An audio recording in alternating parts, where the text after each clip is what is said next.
and welcome to a new Axiom tutorial where today we are gonna practice with the painter. But if you still don't know how to select things or some of the other tools, you can always click right here in the corner for my other tutorials. Now let's hop straight into it. Let's go into Shift. So as you guys can see, I placed a cube here. That is something just for me to more practically explain things to you guys.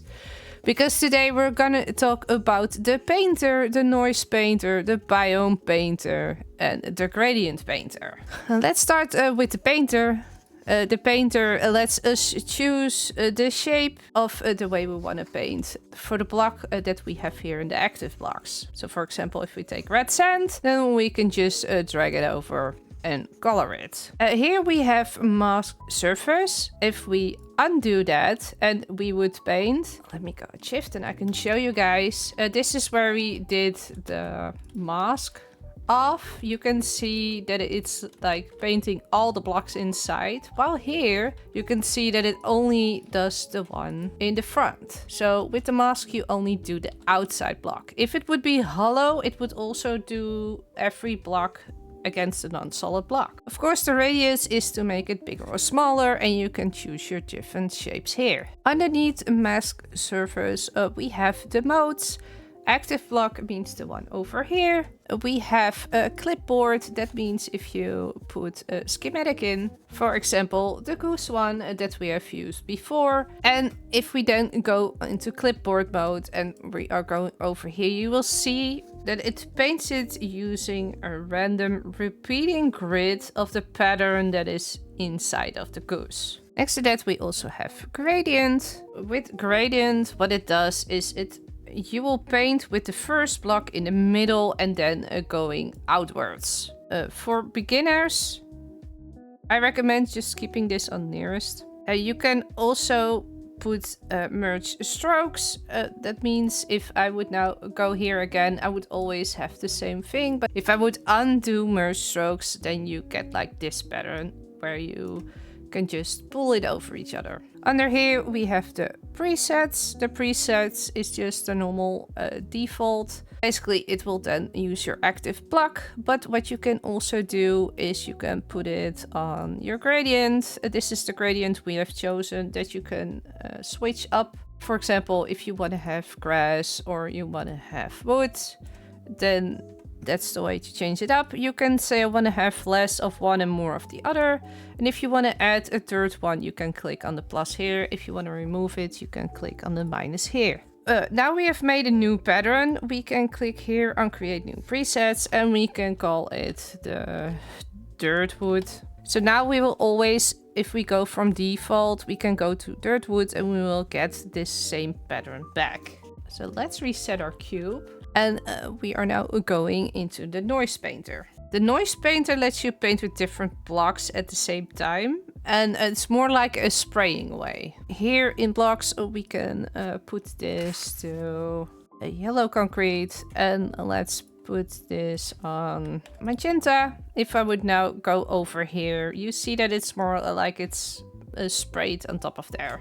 You can change up these patterns, of course, within the noise painter. That's where the difference is between the painter and the noise painter.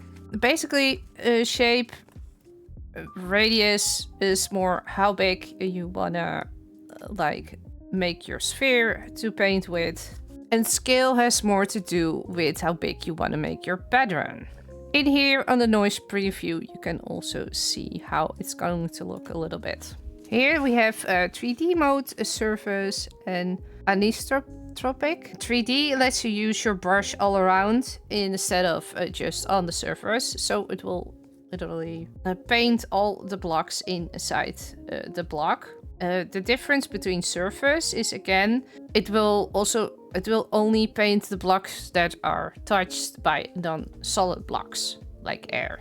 Then we also have for the last option, then we have anisotropic, And if we click on that, you see that we get like all these scale numbers over here. And this is how it normally looks. If we turn this on, we can play, and here in the preview you can see we can stretch it to where we want to have it. So you have more control over what you want where in your pattern. And next to that we have different kinds of noises.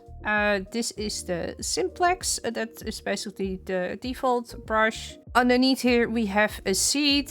Each seed determines how the patterns are formed. And by randomizing these, you will get a new pattern each time. That means if we move our octave up, that we can, instead of using just the seed, we can use these two things to change the pattern up even more. So this is a width high, and if we then put it lower, you can see the difference between the top part and the bottom part. What's the difference with gain? Gain gives us more density. So let's put you in the middle. This is the normal pattern.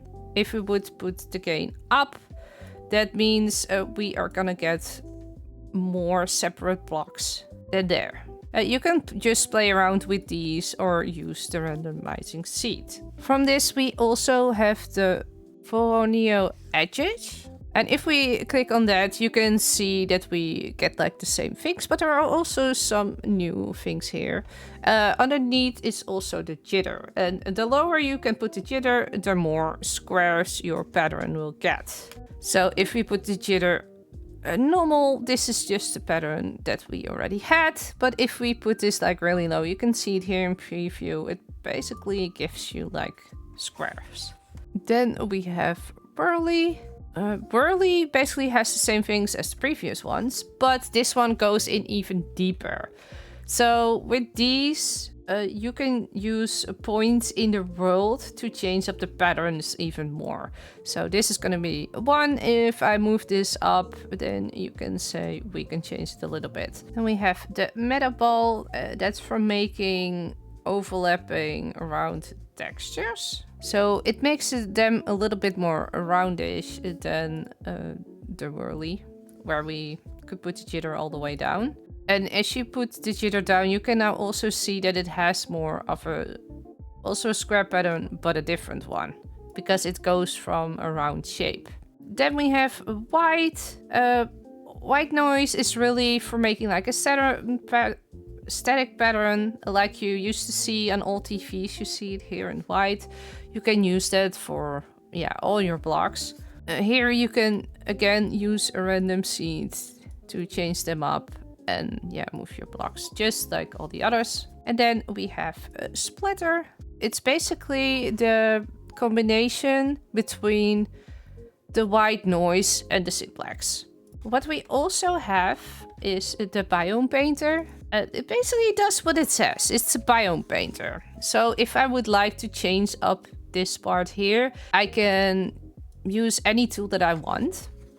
If I want to have it only here, then only this part will change into what I've selected here. So these were small islands. Let's say I want to have, let's make it a lush cave. So this is going to be all lush cave. But then I run into a problem because I wanted to have like the whole chunk being a little bit more towards vanilla-ish.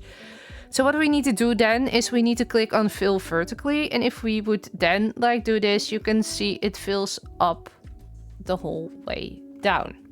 Visual biomes is more like turning it off and on so that you can actually see what you're doing. Your shapes, this one is pretty explanatory. Then we have the script brush. I'm not going into this one, and that has to do that the script brush is more for coding your own brushes, and that's a little bit beyond my own skills. So we are going straight into the gradient painter. The gradient painter we use to let blocks go from one color to the next. So how this works is a little bit differently. You just right click, you drag it over, and then you right click again, and it will make sure that the bottom color you have here will go first, and the above block will be the one that was closest to where you started. Now here you have some interesting things. This is like a plane. This is it like a sphere. You don't really see it that well because it's a small radius, but it's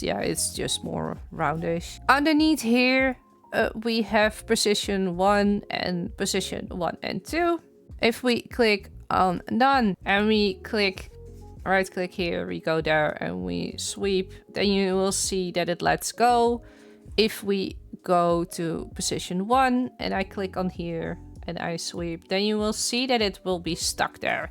So that's really good if you want to have a pattern that keeps repeating towards the same point, also from different angles. Then we have position 1 and position 2, and they keep both origins and ends of where it is. So that means if I do it here, and this will be my end, that everything here will be pink and everything here will be yellow.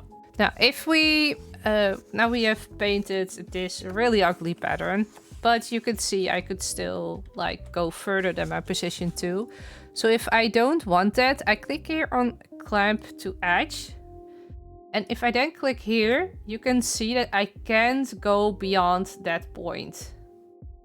So I can only paint safely between position 1 and position 2.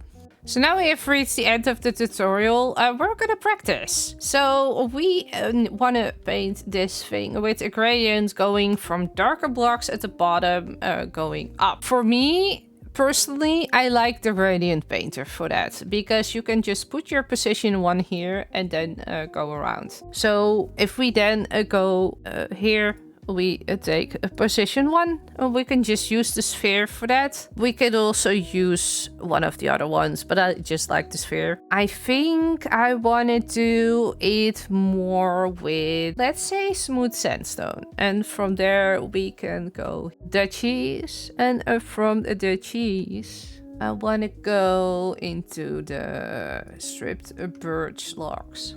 If we then fly up here, we can just right click, drag it down to where the bottom is.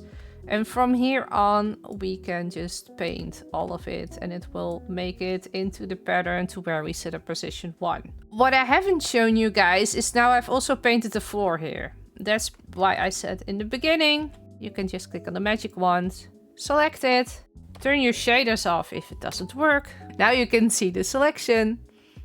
Let's go back into our gradient painter and let's put our position 1 here. You go into the corner and then you will see that we get the pattern from where we had the position. Now you can see two things. One, I clicked here again. The other one is because this was position 2. That means that over there is actually further away. So how do we fix this? We put it on a position 1 and 2. So if I now click here and then there, it will always keep in mind that it was on this side. Even though I let go, it will always be reminded that it's there. This is really good if you want to do some more custom shading and you don't want to use the operations tab. So guys, those were all the painters that we had. So next time we're going into the 3D paint kind of stuff, and that is also pretty cool.